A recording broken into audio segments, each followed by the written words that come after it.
In today's video, we're going to be talking about why the One Piece card game was never intended for the competitive player and what I got wrong from the very start. What's good? Beats by Ash, back at it again with another banger of a video. And before we get into it, make sure to smash the like button, turn post notifications on, and subscribe to the channel so you never miss another banger. Now, let's get into the goo. In order to give you guys the basis to how I've concluded this about the One Piece card game, I think it's only fair that I tell you guys a little bit of information about how I got into the One Piece card game and what I originally thought was going to be happening. Many of you may know that before this game, I've been a lifelong Yu-Gi-Oh player.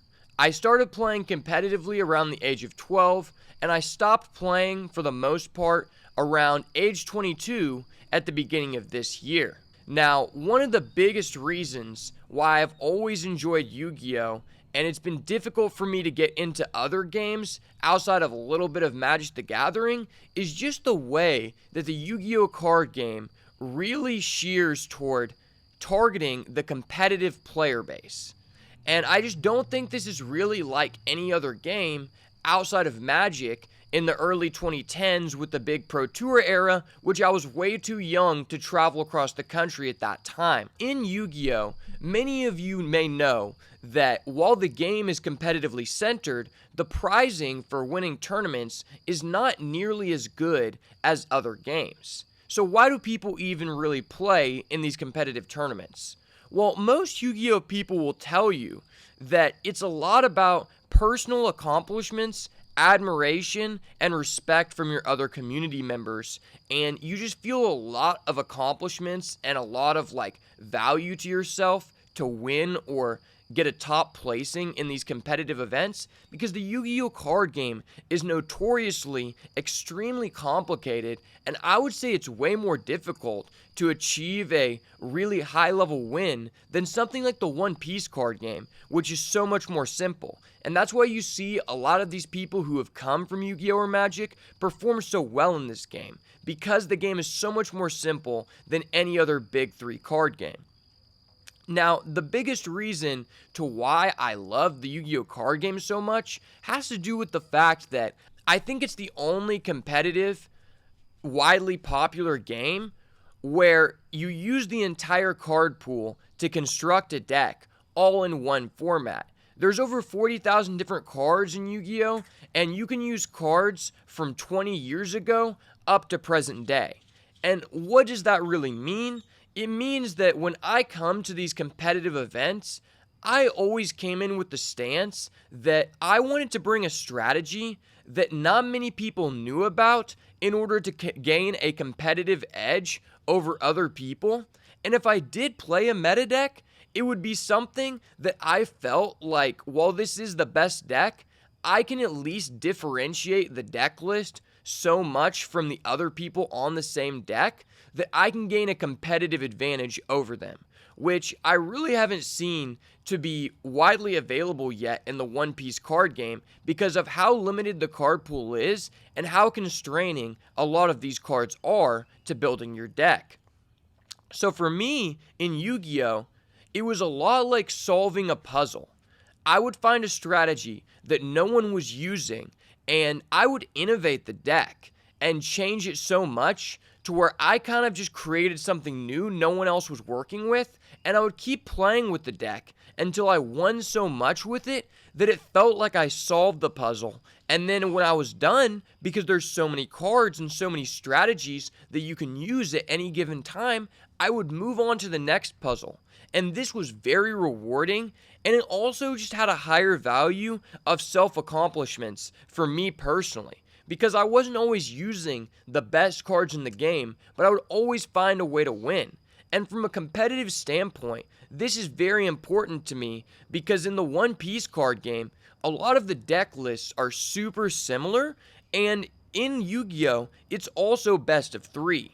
Which means that you're able to mitigate a lot of the RNG factors which stop you from winning a premier event in the One Piece card game or another best of 1 game, because you have 3 games to hopefully, be able to complete your strategy. And on top of that in Yu-Gi-Oh, decks are way more consistent. And when I mean consistent, you can essentially search almost every card in your deck because there are so many synergies. Even with searchers in the One Piece card game, you can miss half the time and you're not able to fulfill that strategy. And that's why we've seen decks like Zoro perform so well, because even though they have searchers, that's not the point as to why they're so consistent. Because the leader's ability allows you to play with a wide board. And that being said, it's super easy to accomplish that core game plan with no matter what hand you open, because there's no restrictions on that ability, and no matter what you do, you're always going to be able to go wide because your average character cost is super, super low.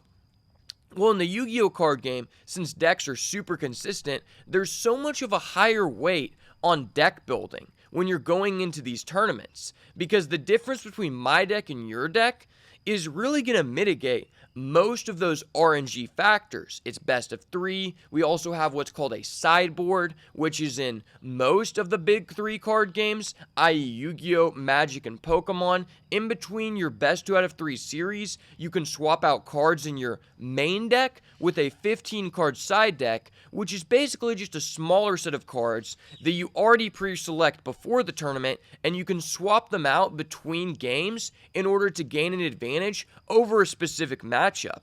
And why I think that's really important for mitigating risk of RNG and making it feel like your time is more rewarding for your success is because in the One Piece card game currently, it's a lot of rock, paper, scissors. You know, most people would agree that if you're playing Blue Doflamingo and you're going against a red Zoro and you're going first, it's really difficult for that Zoro player to win unless they draw back-to-back-to-back Edward Newgate. And at that point, you could make the argument that if you have 3 Newgates in a row, it doesn't really matter what deck the other guy's playing. You should probably win anyway.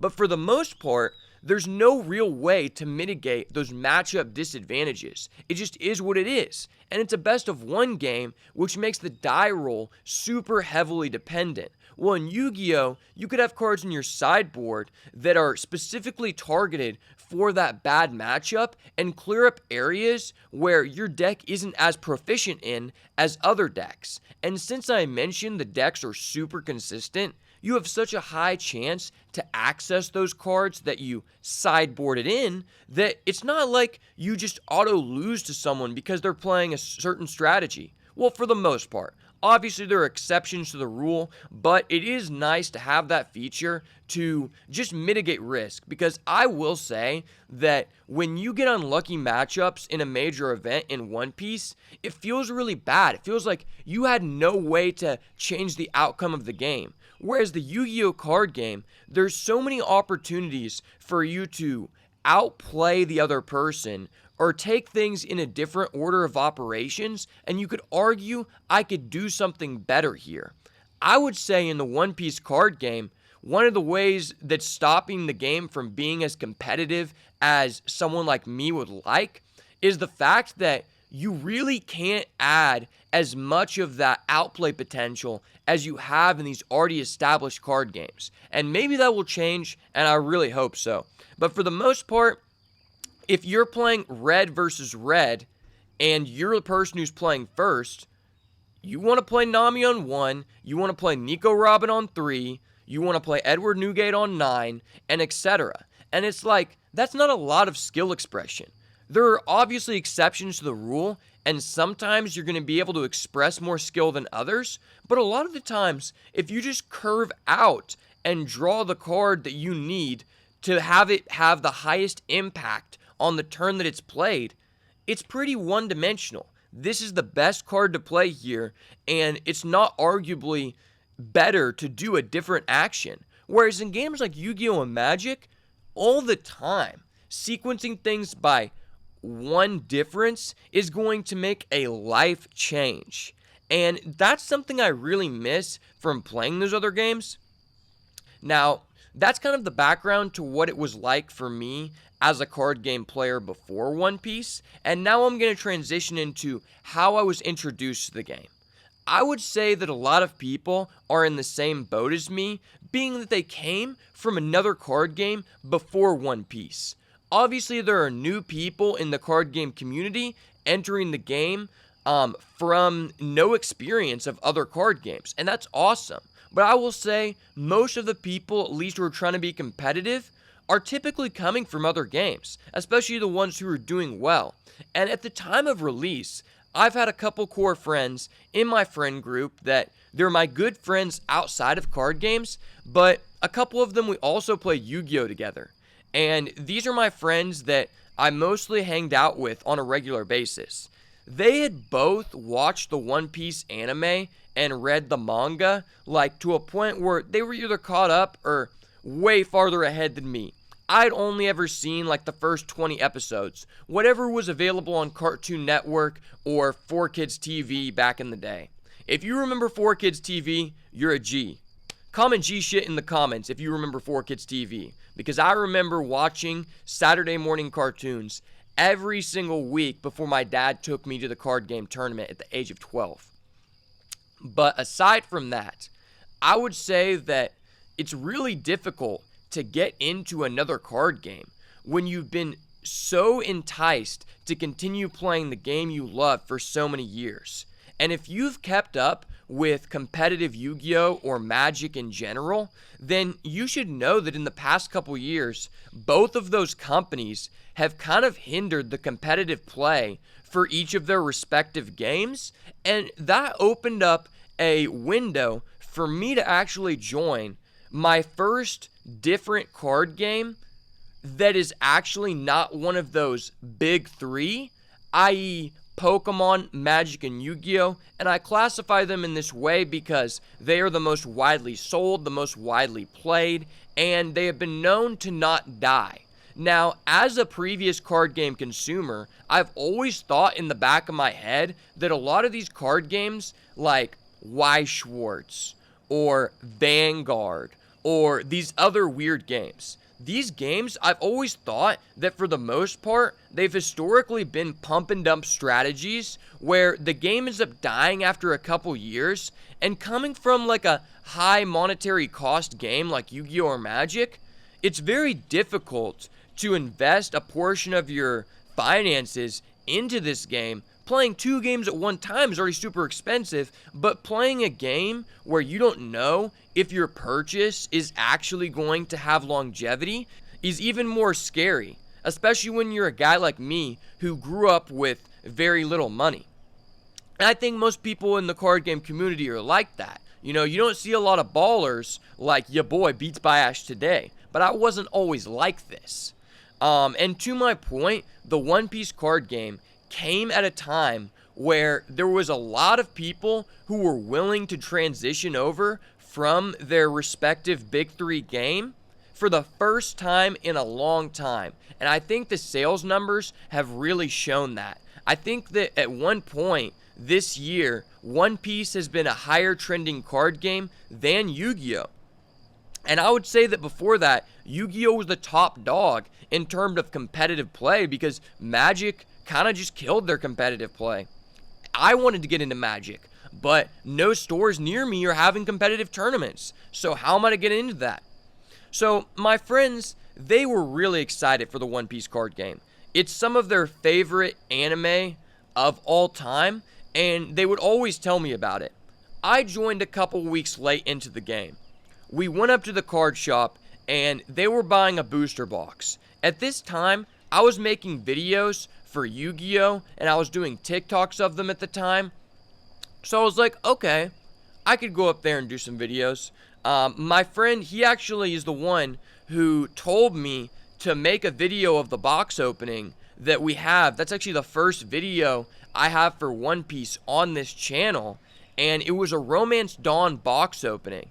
And that really opened my eyes to making videos in this game because a big transition point was for me, I was pretty skeptical about how the game was going to be because you never know it's going to be competitively supported or if it's just going to be at locals or whatever, you know? And I didn't know much about the One Piece anime, so I'm not really enticed from that standpoint.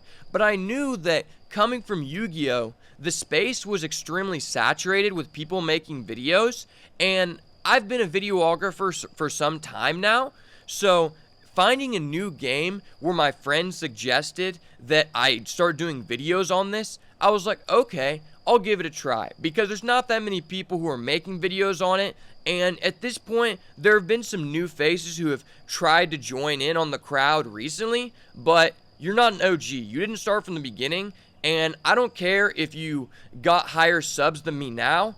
I mean, I've got way better equipment than most people. I have a way better level of production and skill set for this, so the best is blessed, and you're not going to be lapping me. Because you should have got in at the beginning. If you got in now, like, the game is now way too saturated to make One Piece content if you're actually trying to hit the cream of the crop. Whereas for me, when I got in at the Romance Dawn Bach opening, there was really not that many people in the English version of the game making videos. And one of the biggest people at the time, which still is the biggest in my opinion, is Azaraf D. Chaz, one of my good friends, and I actually recorded a video with him. So make sure to go check that out if you're interested in it. But if you like his content as well, make sure to comment down below, Azaraf is the GOAT. Because he's literally one of the people that's gotten so many different people into the game. Because his content is so universally friendly to English people, as well as people who speak other languages and people who live in Asia. And for me at the time, I didn't really see that many other English people. And the English people that were out, I just didn't really enjoy their content. And at least I can say, none of them were taking the competitive stance as you guys have seen me historically take. My content is angled at bringing you guys the highest level of competitive advantage possible, because that's what I try to do in Yu-Gi-Oh! And it was way too saturated. So after getting into the game, I was starting to feel like, okay, this is kind of weird. The core mechanics of the game, when I'm playing with my friends, it just feels like it's difficult for me to process, calculating how much Dawn I should put on each guy, you know? And people coming out with the terms magic numbers and stuff was kind of okay, but still, nowadays, even when I'm playing a deck where I have to really efficiently allocate my Dawn, if it's a 10 Dawn turn, I have 10 cards in hand, it's still difficult for me to process quickly. And in Yu-Gi-Oh, that was something that had developed a lot of core muscle memory skills for me, and people really pressured you to play fast because the time limit kind of doesn't equate with how long a match actually takes. So I was always trying in the beginning of the game to play super fast, but my brain just didn't get there. Trying to add one here, one this, I'm like, I have 2 bachelor's degrees. How can I not, figure out how much Dawn I can do quickly? And that's something I've been able to acquire over time. But in the beginning of the game, that was one of the biggest skill differentials between the veteran players and the people who are just casual. And at the same time, I noticed from the very beginning that the overall structure of the game was something that I'd never seen before. And what I mean by that is, it felt like this is the first competitive TCG where there was actually a space for the casual player base. If you wanted to play Kaido because you just loved that character set in the anime, you could win with Kaido. If you wanted to play Eustace Kid, you loved Eustace Kid, you could win with that. But that was just a broken ass deck, so you just won for no reason. But if you wanted to win with Blue Crocodile, you could somewhat still win. You know, you could win with anything. And that's something I'd never seen before. In Yu-Gi-Oh, the casual people are kind of pushed to the side because the decks that are competitive are on a much higher power scale than the decks that are casual. In One Piece, it doesn't really matter what deck you're playing. The biggest difference between the most competitive decks and ones that people consider casual is that those decks lack consistency. But that doesn't matter on the local level because all decks are not nearly as consistent as Yu-Gi-Oh! Or Magic. I mentioned earlier that you cannot always fulfill your game plan in the One Piece card game, even when you have searchers. Well, the same can be said the other way around. It's not difficult for you to fulfill your game plan as Kaido, in a 4-round tournament. You want to draw your Onigashima Island. You want to draw your 10-cost Kaido. Well, you have a mulligan feature in this game, something that's not a part of the Yu-Gi-Oh card game. And in the beginning of set 1, what's crazy is there was actually like 10 out of 16 people in my locals who literally played Kaido every time. And that made it to where I could play a different deck than just what the meta was. That's how I started to really fall in love with blue, because I tailored the deck to what other people were playing. Now, when I joined, people started eventually telling me about these Treasure Cup events. I don't think online regionals were really talked about at that point, but I heard about these Treasure Cups, and I looked them up, and I realized, wait, these Treasure Cup events have been sold out since the beginning of the game. I wasn't even playing. I wasn't even introduced to the game until after the signups were closed for this. I'm like, this is weird. Coming from Yu-Gi-Oh! And Magic, it was never at a capacity like that. In Yu-Gi-Oh!, some of the biggest events, what you would call a Yu-Gi-Oh! Championship Series or a YCS, what would be comparable to a Treasure Cup in the One Piece card game, typically these would have about 600 to 800 people, sometimes more. And while there was a so-called cap, they said, that didn't happen until you showed up in person and signed up the day of. And a lot of times, when we look back at the caps of these major events in Yu-Gi-Oh!, what they would do is they would rent out another part of the hotel or another part of the convention center on site when they find out they have too many people, and they would just run a second version of that premier event, giving out the same pricing. It was almost beneficial sometimes to be in the second half of it because yours would be a smaller event, making it less competitive, and a lot of the good people had signed up in the first one. In One Piece, they're telling me the event sold out 3 months ago, and I'm like, okay, is there going to be any more? And they're like, oh yeah, more coming, man. I'm like, okay. No one really told me about how you sign up or how you get into this. All I knew was that it was sold out. And that really put a block in my head because, like I was saying, a big part of Yu-Gi-Oh! Was going to these competitive events and testing myself to see how far my accomplishments could take me. And as this was a new game, I saw, in my mind at least, there was a large amount of room to improve as a player because it was a new game and try to get up to the skill ceiling of the game as fast as possible so I could have an inherent advantage over other people. And I really felt like in set 1, that was super apparent.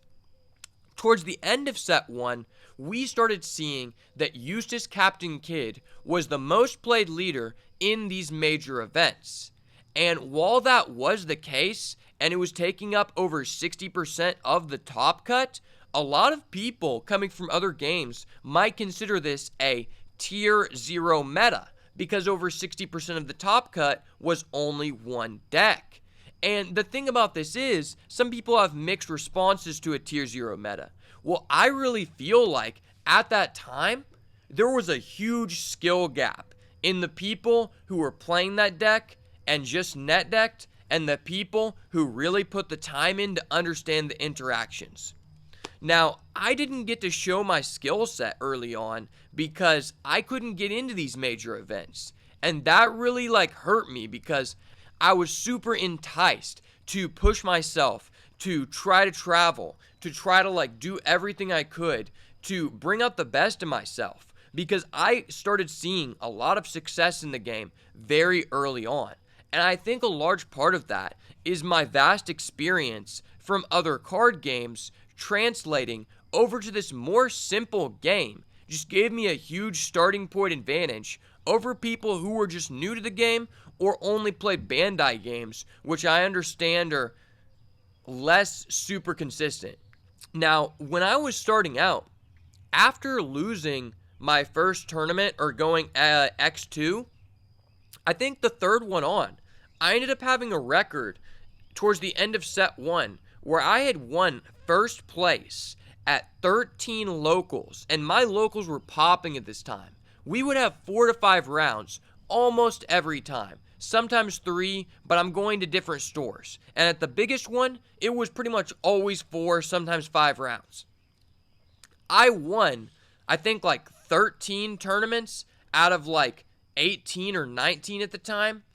And my win rate was a little better up until that point. But that's really insane when you think about the core composition of the game, because it's such an RNG-based game and such a rock, paper, scissors game.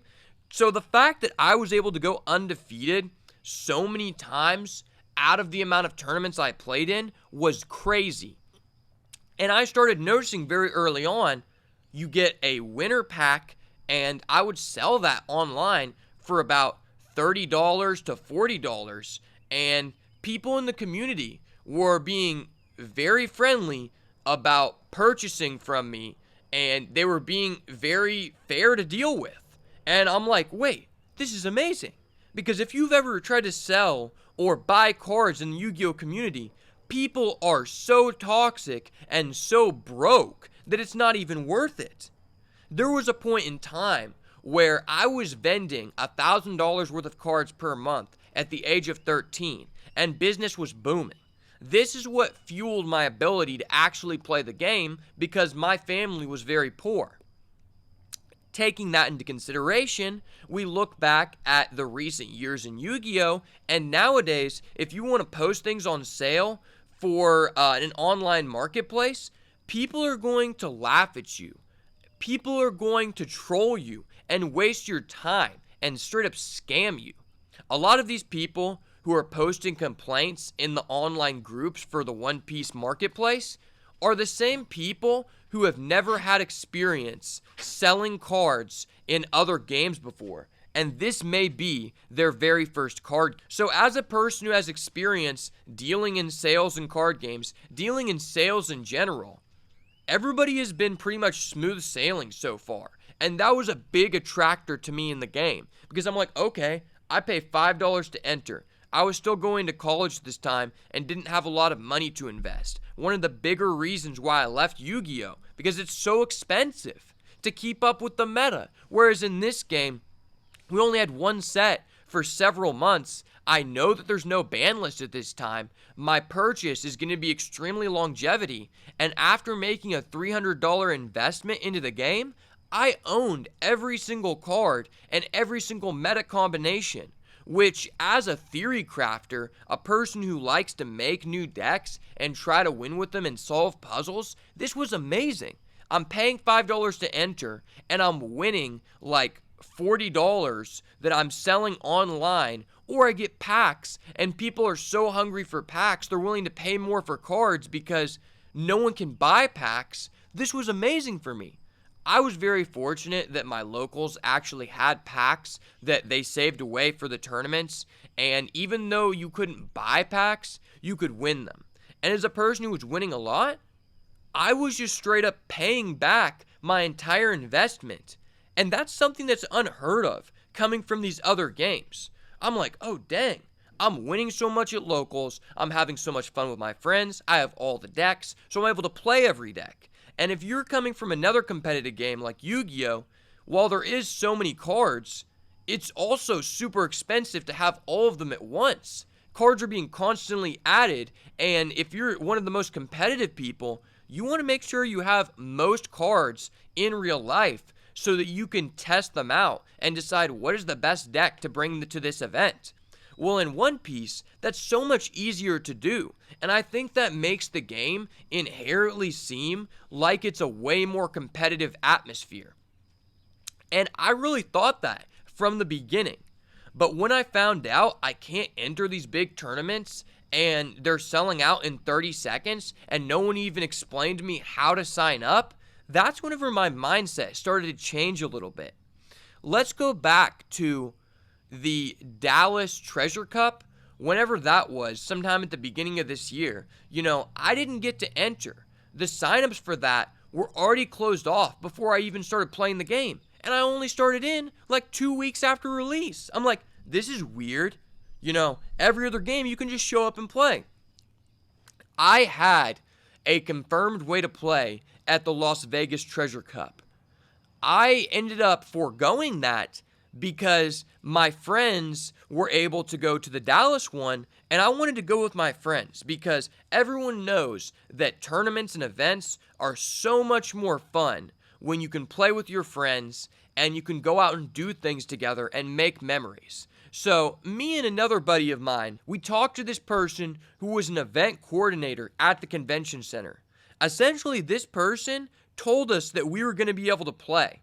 And so we go there. I cancel my hotel at Vegas. I cancel, all my accommodations there. And we get hotels there in Dallas, which is only like a 5-hour drive from where I live. And so this was going to be so much better because I was going to be able to go with all the homies.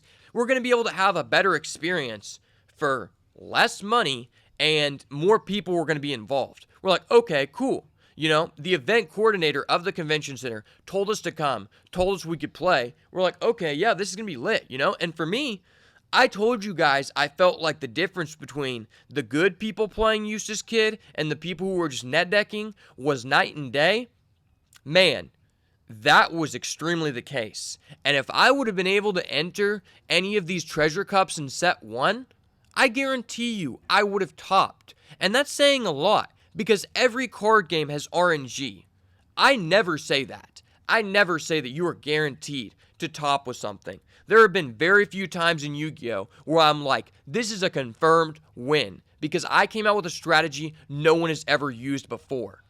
We're going to this tournament, and we pull up there, and the event coordinator apparently doesn't actually have anything to do with the TO. Or that's at least what the TO told us. We had messages from the TO, and we had messages from the event coordinator saying that we could come and saying we could play. And when we get there, the TO says, we cannot play in the event. He said, the event is at capacity. I'm like, okay, dang, that really sucks. Well, why did that person, who was the head of the convention center, say that we could show up and sign up and cause me to waste close to $1,000 to come here because I canceled my accommodations in Las Vegas, which is way farther away, and I had a confirmed spot there to play here, and you're telling us to go home and you have no remorse? I'm like, damn. Yu-Gi-Oh! Is all against having natural-born rights at tournaments, i.e. bringing in food and water and making you play for an expended period of time without a food break. But that was just like, damn, you're just a bad business person, and I honestly don't respect you. Because this person had no remorse and didn't really care.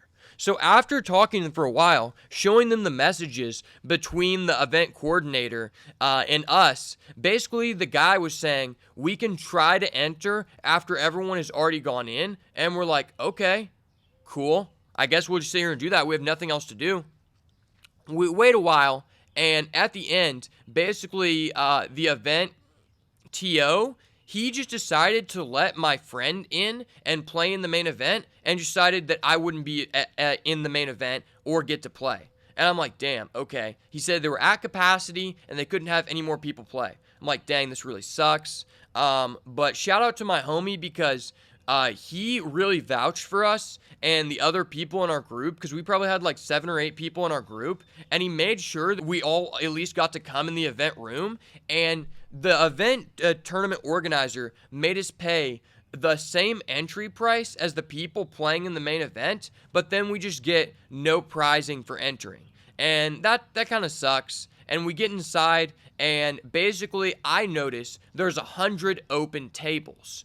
So they are not at capacity, and the tournament organizer just straight up lied so that I just didn't get to play, and my friend did. And I'm not trying to say this just to talk shit on the event organizer, but that's just straight up scummy. Like, if you didn't want to let someone into the tournament, you could have just told me. You're just making up a fabricated reason for and not allowing me to enter the event when you're allowing my friend who was in the same circumstance to enter the event, and I canceled, hella obligations, hella monetary funds to come to this, and you wait until this point to tell me I can't play, but then my same friend who is in the same situation as me, he gets to enter, and you just come up with a fake reason. There's 100 open tables. It was basically just because they didn't want to give me the prizing for entering and have to do slightly more work, but they realized they could just charge us money and give us nothing. So at that point, I only was able to play in side events, and luckily enough, I ended up getting to 5th place, and my whole point for this was that I had such a developed skill set on the Eustace Captain Kidd deck with the fundamentals I had gained from numerous hours of practice in the game that it was literally insane. If I would have been in the Treasure Cup or gotten into multiple like these other people, it was a confirmed top. Most people didn't know at this time that if you didn't attack the other person's leader and the other person attacked your leader in the Green Kid Mirror match, then you just won. It literally didn't matter what the other guy's hand was. If you didn't attack his leader and give him cards, and he attacked your leader and gave you free cards, you were going to win. Because one card of incremental advantage turned into 2 cards, turned into 4 cards, to where you generated so much advantage and you just out-resourced the other guy. And that was so apparent in these side events. I went against multiple Eustace Kid people, and they just didn't even understand how the matchup worked, but they probably just net decked, and they're like, oh yeah, Eustace Kid best deck. It's like, bro, you're looking at the best. The best is blessed. And his name is John Ashby, so you're going down today. But I got that top there, and that really made me think, dang, I can't enter these competitive events, and there's not that many that are even available. The one in Texas was the only one that was relatively, nearby to where I live. And it's already 5 hours away. At that point, you need to make hotel accommodations. And not everyone's going to be able to do this on a regular basis. So the fact that I wasn't able to play in the main event, and I understood that this was probably the best time for me to have a competitive advantage over other people, that kind of made me feel bad. And if I wasn't a content creator at that time, I might have just stopped playing entirely because that competitive aspect was straight up taken away from me. And another point to that, my other friend that I brought with me, the tournament organizer, basically, me and my one homie who got to enter, he talked to the guy and basically was like, dude, I'm in the same situation as him. Give him his participation prizing. He lost all of these accommodations and traveled here. The guy gives me my stuff, and the tournament organizer talks to my other friend that I brought, who was a part of my group and in the same situation as me, where we talked to the event coordinator. He just says, sorry, I'm not going to make an exception for you. I'm not going to give you the participation prizing. I'm just going to charge you the full value and give you nothing. But if you want to buy event packs, I will charge you $50 per pack. And I'm just thinking in my head, I'm like, damn, you really are just skamazing people. I'm not trying to put anything against that company, but I can say that this one guy, he should have not been working there because that was just straight up disrespectful. They literally just had an entire cardboard box filled to the brim. This box right here, it was 3 times as big as that. And it was filled almost to the top with event packs. And they were trying to charge him, $100 for 2 event packs. It's like, bro, we're in the same group and you just gave them to me for free. What are you doing, bro? But that's besides the point. The entire focus and the entire reason why I'm bringing this up is because at that point, I just realized they don't actually care about the competitive community as much as I thought. It's already a best of 1 game, so it's not going to be naturally as competitive as the other games. And that's fine. But this game has been higher trending than the other games at some point this year, and it's gotten a lot of excitement. And for me, I had a lot of excitement, just achieving a higher level of skill expression with the core mechanics over other people. I told you how I was able to just outskill people with Green Kid, and I heard tournament reports, I heard videos of people who said, I topped the Treasure Cup, and 5 out of 8 of my opponents that were on Kid chose to attack me. That's literally insane. That's just giving them free wins, and they're mitigating so much RNG. On top of this, until this point, I thought some decks were viable that were not actually viable because I had to put into perspective that my locals is way different than these big level tournaments. Because I've mentioned this in several of my other competitive videos that at a 8-round or more event, you need to bring a deck that has searchers. You can bring other decks, but you're going to have to get lucky. And at that point, if you want to be the most competitive possible, why would you not play Green Kid when you have access to 2 searchers and no other deck has access to 2 searchers except for Red-Green Law? On top of that, a lot of people couldn't get access to Red-Green Law because people were literally scalping the cards off the shelves. You got to think about this. A lot of people complain about entering the tournaments and not being able to get in.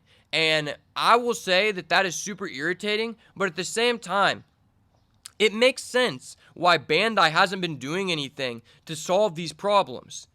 Literally, all of the product they're putting off the shelves is just being bought out instantly. I went into a locals the other day, and I was trying to help my friend get into the game and see if they had any starter decks for him to join. Well, we go ahead and ask them what One Piece products they have available, and the guy informs us at the counter that a person recently made an online pickup order for $1,600 worth of starter decks. I'm honestly astounded because this tournament organizer was actually just irritated that people weren't showing up to their store because they didn't have any packs to give out. They only wanted to offer store credit, and no one really wanted store credit besides me, who just wanted to play people because they have no One Piece products to use that store credit on. So it was kind of just like, why would you come to the store unless they have products that you can actually use in the game if you're going to pay to play? And I had talked to the guy about this, and he is basically just saying like, dang, I wish we could get more people here to do this. And I told him, as a social media marketer, as a videographer, I could help post, I could help make videos for you and stuff. And I tried to get people to come. I would bring 3 to 4 people sometimes, and it just wouldn't fire off. And we came to the conclusion when set 2 comes out, people will actually come again, because at one point, people were actually showing up at this store because they had packs. And we decided in set 2, if you have packs, dude, people are going to come to the tournament. Well, that just showed me right there, this guy is just extremely condescending. Because he's willing to fulfill a $1,600 starter deck order to one person, which is just like, dude, who are these people who are buying out starter decks for a $3 profit margin? Like, literally, your job must suck so bad. I actually feel bad for you because the amount of hassle you have to do and the grunt work you have to do to get rid of these starter decks and make a $3 to $4 margin is literally ridiculous. You're gatekeeping so many people from entering the game. And you got to put into perspective, at the time of this Treasure Cup that I was speaking about in my story, you needed at least 2 red starter decks and 1 green starter deck in order to play Red-Green Law, which meant that most people couldn't access that. And while some people did have the money to purchase the deck, a lot of people didn't want to just buy the cards individually for 4 times the price of the actual starter deck online so they could play the deck. That's ridiculous. You think about it. I think Gum Gum Jet Pistol was $17 at one point per copy. So was Purple Queen. Purple Queen! One of the only playable cards in Purple. Purple wasn't even insanely consistent or anything, but you still had to pay $17 for 1 copy, in which you get 2 copies for a $14.99 or $13.99 product. That meant that if you were able to buy the product fairly, then you were actually like not having to be graped, And that was just ridiculous at that time. That also just hindered the competitive aspect of the game. At this point, I understand most people can't access the competitive cards. At that time in set 1, one of the most powerful techs in the red-green law deck was the Gordon that was in the Uta film pack, which you could only get from coming to your locals if they had that. I was very fortunate to go to a locals which had that, but at the time, I saw multiple videos which showed that this guy was saying if he had Gordon, he would play it, but he had no way to access it. And at the same time, there were a couple other cards in there. If you wanted to play Red Luffy, you needed Ben Beckman because it was a huge threat that was difficult for the green player to answer on the following turn and could threaten their 8-cost kid with no Dawn investment. A lot of people couldn't access these. People who won Treasure Cup said, if I had this card, I would have put it into my deck. The decks, these film decks that you got for going to my locals for free, you got one for entering a tournament every single time for like 2 months. And they would have 3 tournaments a week. People were charging $15 for these. And a lot of people just couldn't access them. If you were in a different country, I talked to multiple people I did coaching sessions of, you couldn't access these. Like, no one you knew had them. And at that point, it's like, dang, I'm trying to be as competitive as possible, but I just can't even access the cards. Number 1, I can't enter the events. Number 2, I can't even gain access to the cards that I need to innovate the game. One of the most irritating factors of being competitive in One Piece is the fact that the card pool is so small that it's so difficult to differentiate your deck from other people. I mentioned that the power level of the casual decks and the most powerful decks is not that high compared to other games where it is way different. Well, one of those factors that would make your deck more powerful is accessing cards that other people can't access. Gordon was one of the main answers to a person's 8-cost kid if you had a jet pistol. Or if you had a Gordon and you had like an Otama, then you're reducing his guy by 5, which means you could use a Nico Robin. There's so many things like that where it's like, dang, I wish I had these cards. I wish I could enter this event. Wait, maybe this isn't a competitive game. And a lot of people tried to force that idea down their throats, tried to force those ideas down the throats of their friends because they try to convince them to join the game because it's competitive. You can win a cereal Luffy. That's like $5,000. Yeah, but you may not be able to enter the tournament. And you may not be able to get these cards in time. And on top of that, you can't really differentiate your deck in the same way as any other major card game. When we look at deck lists, this is one of my biggest pet peeves with the game in general. I don't know why, but Bandai just decided to kill deck profiles. Yu-Gi-Oh! Killed deck profiles, and One Piece put the nail on the coffin. What I mean by this is, deck profiles have been dead in Yu-Gi-Oh! For a while, because people will put out the cards one by one and talk about them, and most people in an attention-based society only want to just look at the entire picture at the end, screenshot it, and leave, which makes it to where people don't even watch the full video. Well, there's actually a value to that in Yu-Gi-Oh! Because your deck lists aren't known if you win a tournament unless you show them. In One Piece, they just screwed over deck lists and just decided to assassinate the deck profile video entirely because the tournament organizer just releases all top 16 deck lists without your consent as a player. And if you wanted to make content out of that, that's just diminishing the returns of your content because other people already saw the deck list. So if they find out that's actually you and they associate your name to it, which they give out the name of the person who topped, so it's like you already know, there's really no reason to watch the person's video unless you really want to hear why this guy played for Otama. This guy played for Nico Robin. Bro, we know those cards are broken. We know why you played them. Your deck list is not different than Timmy's. Your deck list is not different than Eddie's. You just straight up net decked. Another thing that Bandai killed in the competitive scene of TCGs is overseas the actual game is literally a replica of our game 6 months in the past. In Yu-Gi-Oh!, they have a different format called the OCG, and while they do have cards before us that we can take ideas from, their decks are different because they operate on a different ban list of cards, which makes it to where even if we take away their ideas, they don't always translate to the same results in the USA. In the One Piece card game, this game is littered with net deckers because the tournament organizer is giving out the top players' deck lists without their consent, and people can literally just copy the deck list of a person in Asia and just get the same results as them because they're playing the exact same format, except they've already had the time to break the entire meta. That's one of the most irritating things in the One Piece card game. Because for me, I already explained how much I enjoyed the innovation aspect of TCGs. You know, when you first started seeing me have success on the channel, if you've been around for a while, you know that I've been a blue main since set 1.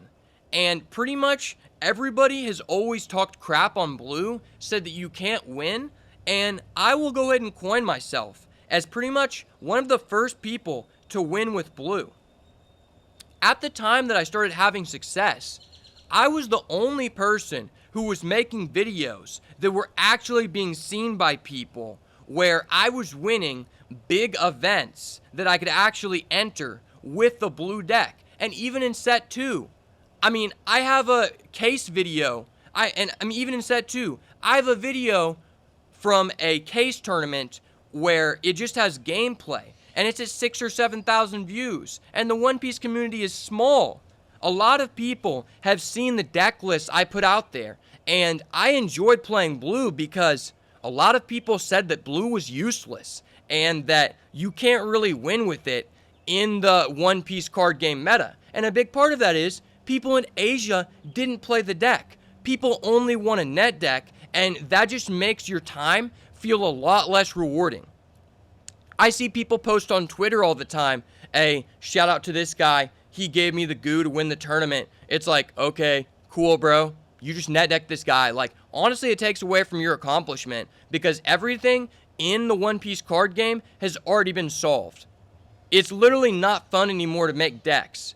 And when I built the blue deck and innovated it, no one was using this deck. No one was playing it the way that I was playing it.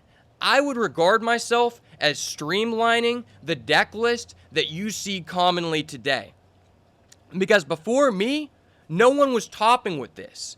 I increased the price of Jinbei from $50 to $100. I literally made multiple videos saying, Jinbei is broken, buy this card now. It's literally insane. It answers every card in the meta. You know what happened? People started net decking the GOAT, Beats by Ash, and they started winning, and the price of Jinbei skyrocketed. And that was very fun for me because at the time that I was winning with blue, it was for multiple reasons. Number one, people didn't regard blue as a deck that had any potential. And because of that, people didn't understand how to play it. People didn't understand how to play against it.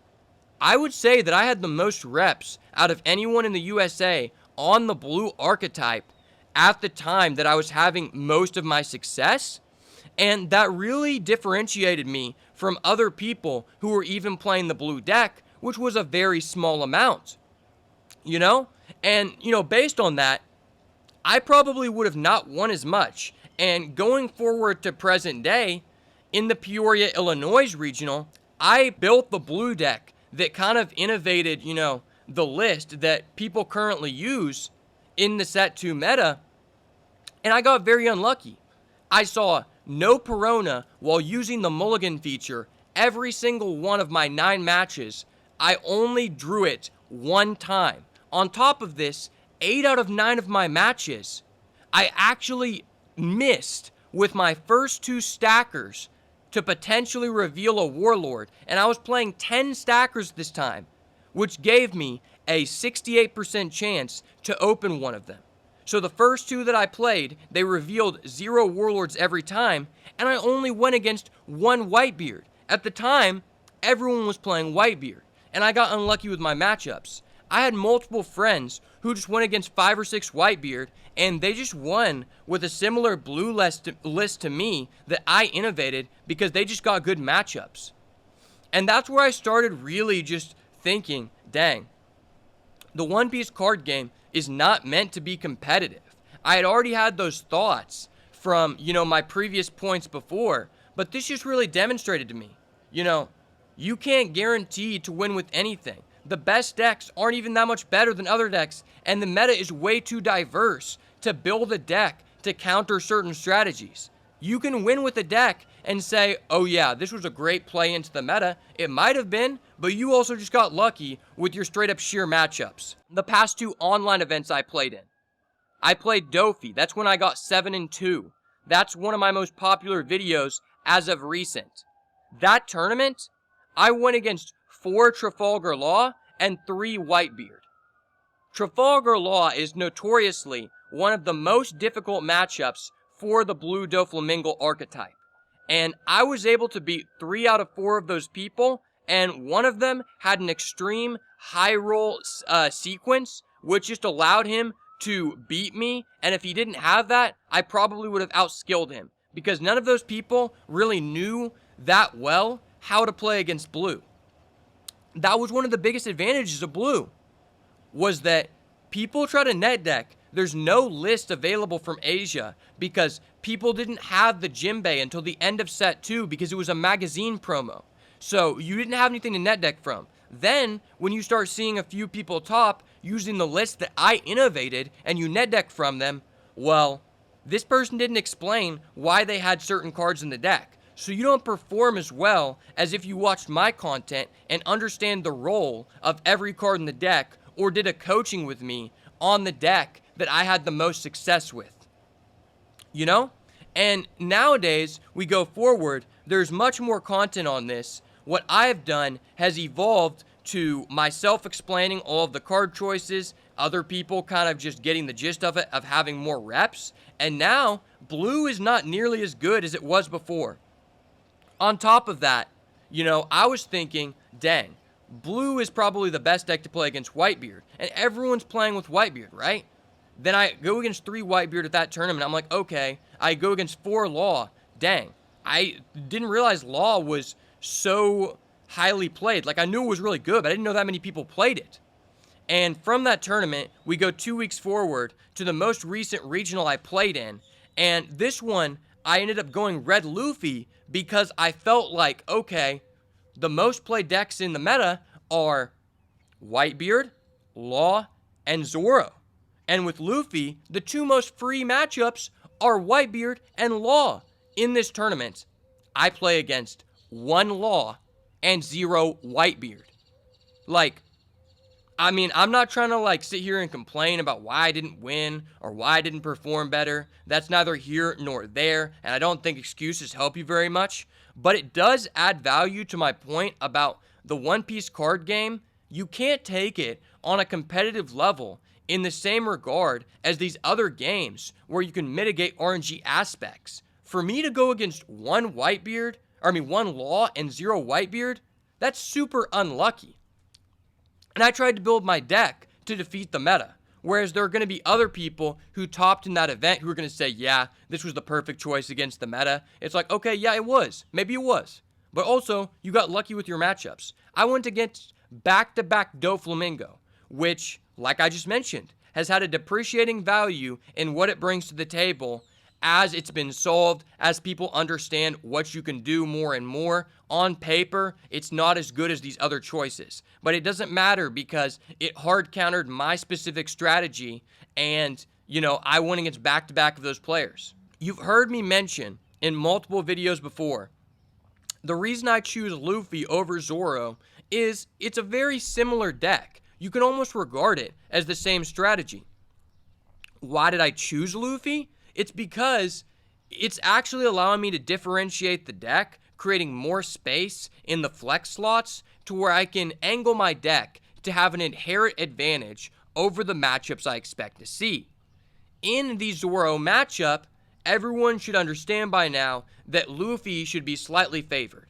In the Red Mirror match, although that is the case, whoever goes first has an extreme advantage. And while many people widely regard red as being the best deck to bring to a tournament if you want to win the entire event, in set 2, everyone can also acknowledge that winning the die roll is ever so important in the red mirror match. And that is because the person who is going first has a large advantage when it comes to them being able to establish their Nico Robin first, them being able to establish their Edward Newgate first on the respective first turns that those cards can be played.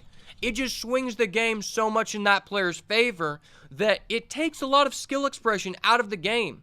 And it makes it a lot less incentivized for you to feel like putting a bunch of time into the game because you're not really rewarded for doing so. That tournament, I can really say that I couldn't have done many plays at all that would have changed the landscape of my tournament experience. It was just sheer matchups I went against, and the other red players that I actually got to go against, they beat me in the die roll, and that just allowed them to carry themselves to victory. One guy, he had back-to-back Whitebeard. I didn't see my Whitebeard. That is such a polarizing card. It removes so much skill and so much thought processing that it's just like, let me slam mine down first. If you don't have one to back up your turn, how are you going to win, you know? And from a person that has always strived to increase their competitive skill set, I don't care that I didn't win this one event. It's the fact that I don't feel like I can get any better in the current standpoint. And I honestly don't see that getting any better with the landscape of OPO3. What I mean by that is the losses I had in this tournament that caused me to go 6-3 and, subsequently not top the event didn't really have to do with my skill as a player. Didn't really have to do with my deck building.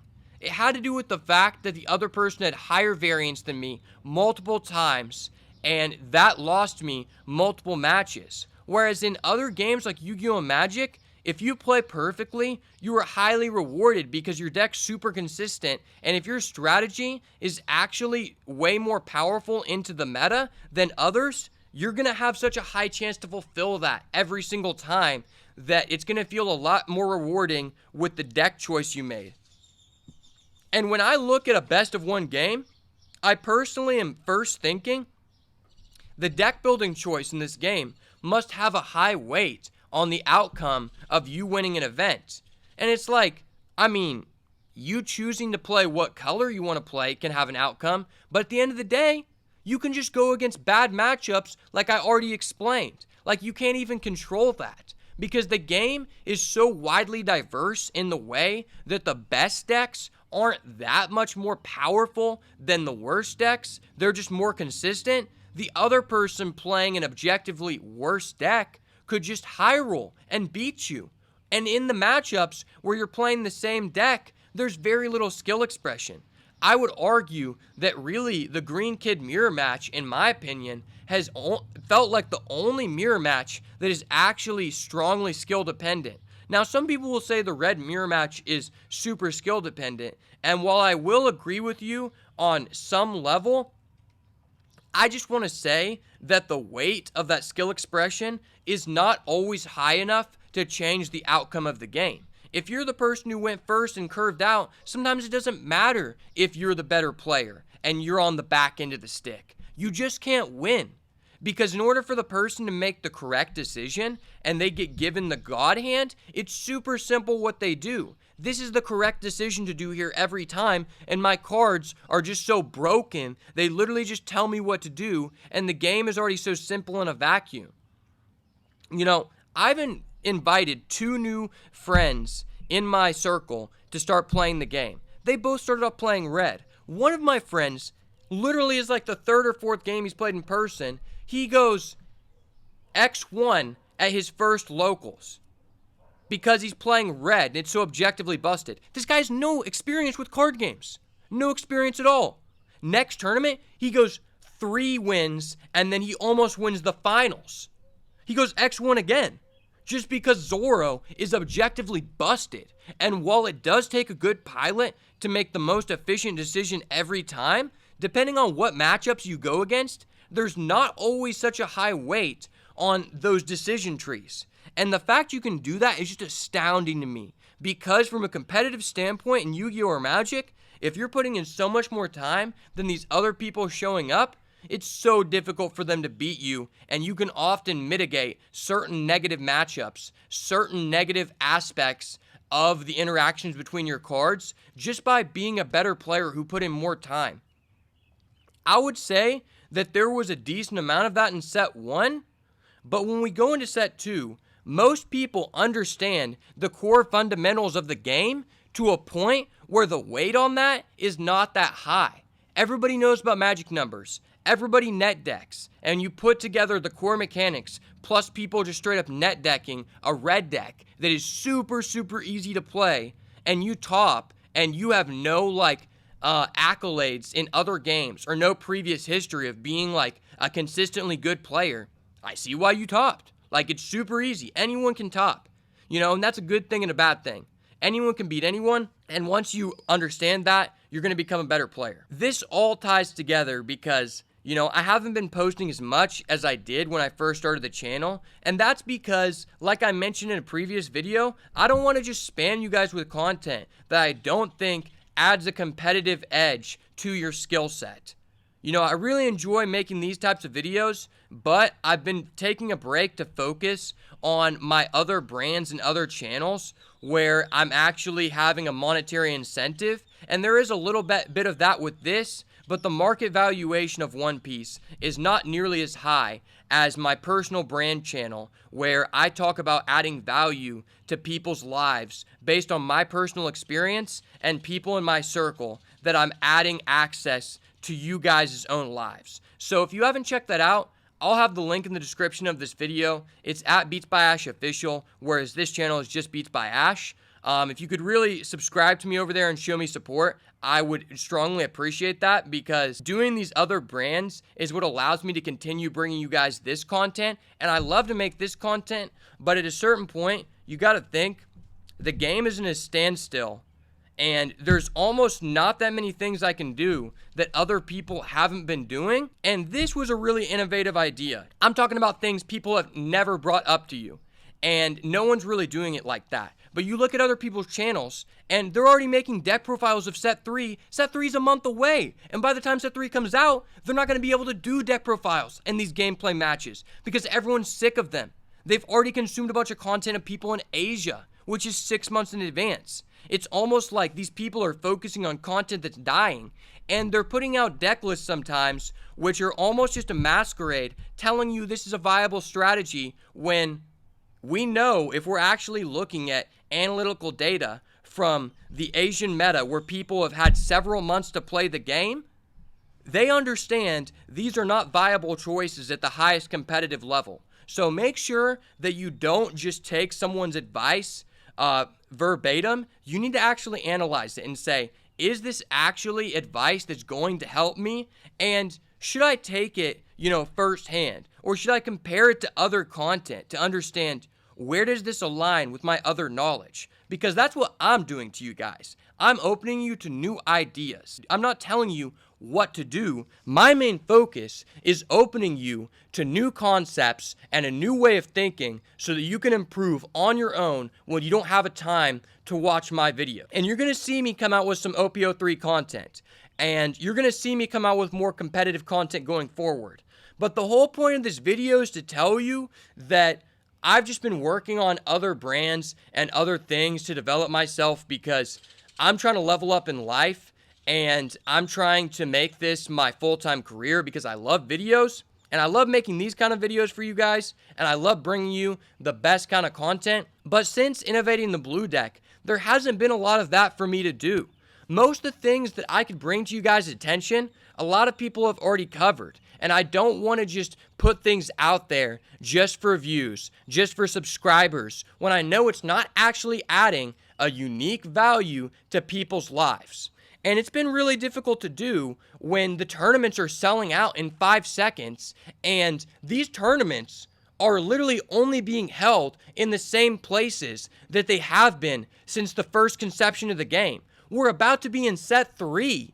The game's almost been out for a year.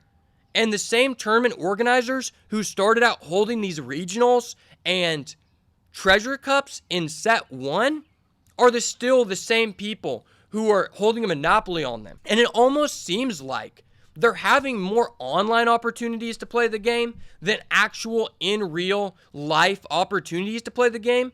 And that's another thing I don't like. From a competitive standpoint, I can honestly tell you, online regionals, online treasure cups are a sham. There's no top cut. You're not really testing yourself against the best because you have a lot of people who are just joining that don't feel comfortable to go to these in-person events. And at the same time, it's so easy to cheat. You know, I'm not encouraging anyone to do this or whatever, but like, it's so easy. Like, if someone is here just to win, they can easily cheat you, easily soft cheat you. And there are a lot of things they can do to manipulate the rules, which I'm not going to tell people about because then they might start doing it. But Bandai literally stops people from putting out content that exposes the cheaters because they threaten to ban them because they say, oh yeah, you're releasing content of someone without their consent. And it's like, dude, this is a part of the expressive works of my content, which is keeping integrity in the game and teaching people how not to be cheated. So under the likeness and image laws in the United States and the court cases that have happened throughout our history, I've been in multiple business law and sports law classes. I understand all about law and how the implications work in terms of image and likeness. You are legally allowed to do that, but the company doesn't want you to do that, and they want to threaten people to ban you because they don't want to deal with it. They don't want to have negative PR, and no one's telling you that. I mean, that's just the real deal. But they don't even want to have that transparency to you. They could easily just say, hey, we don't want you to post this because it's a gray area in terms of laws for us, and we don't want to have that dealing with our company. But they're just like, no, just don't post this content. And it's like, you know, I had to make a video where I was indirectly talking about someone cheating in order for it to get noticed, you know? And it's just like, dang, that's really sad. And it takes a lot of credentials, a lot of respect away from these online events, which a lot of people can't even enter. I don't know when Nats is. I think it's within the next 6 months, but I can tell you right now, I have not had a single opportunity outside of getting unlucky in the Peoria, Illinois regional, which I couldn't do anything about, to actually play for a Nationals invite. And I know other people have expressed this.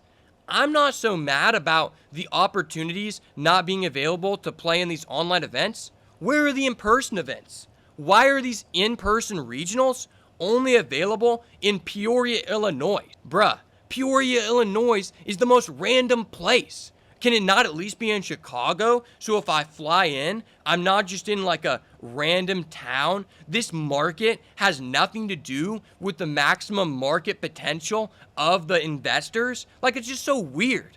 Like, why are you not allowing new tournament organizers to start holding these big events? Because the fact you can't qualify for Nats unless you got into one of these like online regionals or you topped at the very few in-person opportunities that were available is literally ridiculous. Like, coming from Yu-Gi-Oh!, I talk about the importance of accomplishments, the importance of, you know, what you do on your own, and nothing about the prizes.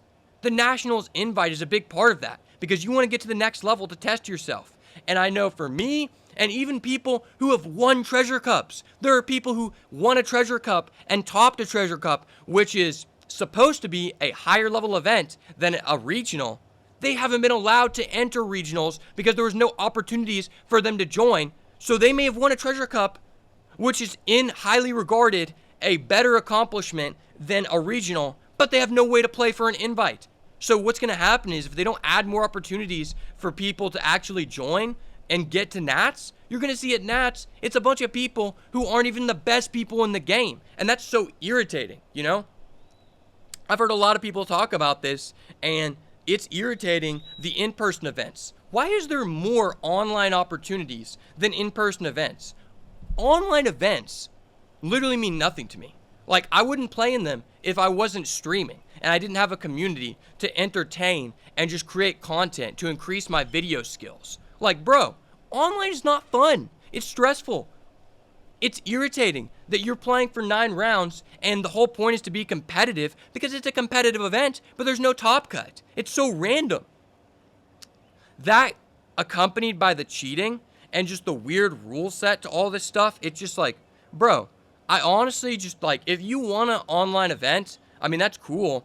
That, like, might mean you're good, but I'm not going to weigh that nearly as high as someone I know who won an in-person event, because it's way more difficult. You know, if you went online, I'm not here to take away anybody's character, but you could have cheated, or you could have rule sharked people, and I don't really know that. In person, there are more constraints that are stopping people from do that. A lot of people will say, you can do that anywhere. You can do that anywhere. Like, you can, but I will say that if you're on the opposite end of the stick, it's way easier to stop that.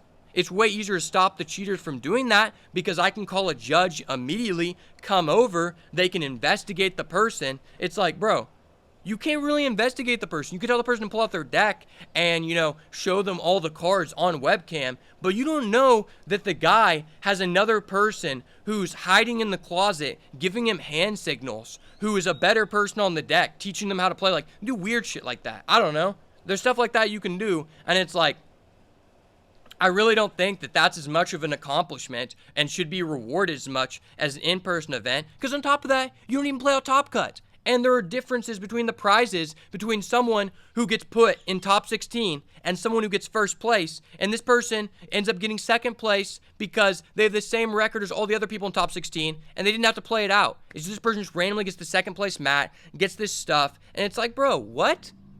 That's just so random, you know? And that's why it's difficult to take this game from a competitive mindset, you know? You just gotta have fun. And for me personally, a lot of my friends have been wanting me to grind out these tournaments and locals because I just introduced them. But the format is relatively solved. Everyone's net decking, there's nothing new to discover, and I don't want to sit here and waste mindless amounts of time trying to break the meta, trying to come out with a new deck, because there's not that many cards, and the Asian meta is a direct representation of this. So if you want to win, just try to get into an event, then copy a person who literally won 5 months ago. It's like, bro, that's not nearly as rewarding and not nearly as much of an accomplishment as someone who plays Yu-Gi-Oh! Or Magic the Gathering and brings out a strategy no one has ever seen before, took the time to cultivate that, and wins the whole event. Those people, I'm like, you're a madman, you're the engineer.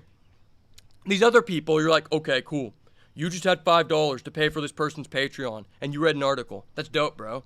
Good, man. Like, I'm glad you understand the core mechanics of a very basic game. Once you get past the point of resource management and dawn efficiency, you can pretty much play any deck. The only deck that actually requires some thought is the law deck, but on top of that, sometimes it doesn't even require as much thought as you would think. You know, people try to stop other people from being on the deck because, like, you need so many reps. I would argue if you played other games like Yu-Gi-Oh! And you played a combo deck, you don't really need that many reps. Like, yeah, it's more difficult comparatively to these other decks, but at a certain standpoint, it becomes muscle memory when you have enough reps. And other people just try to talk other people down from playing it. And it's just like, bro, you just want to win and hold your competitive edge. That's why we've seen so many people top with Law. And at the same time, you know, I talked about how I thought the 8-cost Kid control variant of Law was an extremely viable strategy this set, and I haven't seen anyone top with it because everyone net decks in Asia. They net deck the people who are winning in the USA, and they only play these aggro deck lists when it's one of the only decks you could actually change on your own and potentially have success with cards you chose on your own. That just really shows how much time and how much thinking people who are winning are really able to get away with. It's kind of ridiculous compared to other games. If you've made it this far in the video, thank you so much. I really appreciate it. I'm going to have some OPO3 content coming out soon, and I'm going to be holding some online tournaments once I get a steady schedule going, because I actually want to cultivate a competitive environment and actually allow people to play who aren't getting the opportunity to demonstrate their skill set. But I want to make sure I have that all set up before I announce anything, and I want to make sure that I am able to accumulate these prizes from the scalpers in order to sufficiently suffice your guys' urges to win good prizes. So give me some time to go mug a scalper, just beat him up because I am the Valetudo fighter that you see today. And once I steal all of his, starter decks and all of his set 1 packs, then we'll start having some tournaments, and I'm going to start, having a lot of events where people can actually showcase their skills, and we're not going to use the stupid webcam BS. We're going to do it like a real man. We're going to use this simulator, and we're not going to sit there and shark anyone. If I see someone who is sharking or who is just giving bad manners and it's apparent, you're out. Like, I don't really care. I'm not going to put up with that stuff because a big part of fun and a big part of testing yourself is that this is supposed to be difficult to do. And when you try to add in little things that manipulate the core mechanics of the game to give yourself an advantage that's not even real, you're just straight up soft cheating. I don't want to be a part of that, and I don't want to incentivize that. So you already know what it is. Beats by Ash is out here giving you the real, the one deal, the one that you really want to get at the best. Remember, if you want to be the best, you need to invest in the best, and the best is blessed, which is me.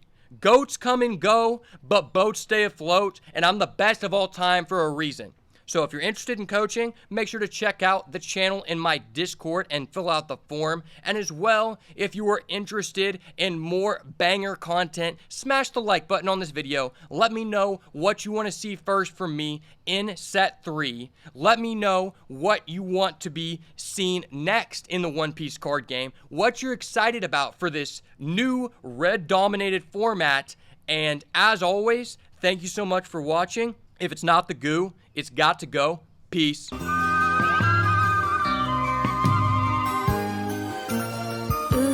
is that indigo?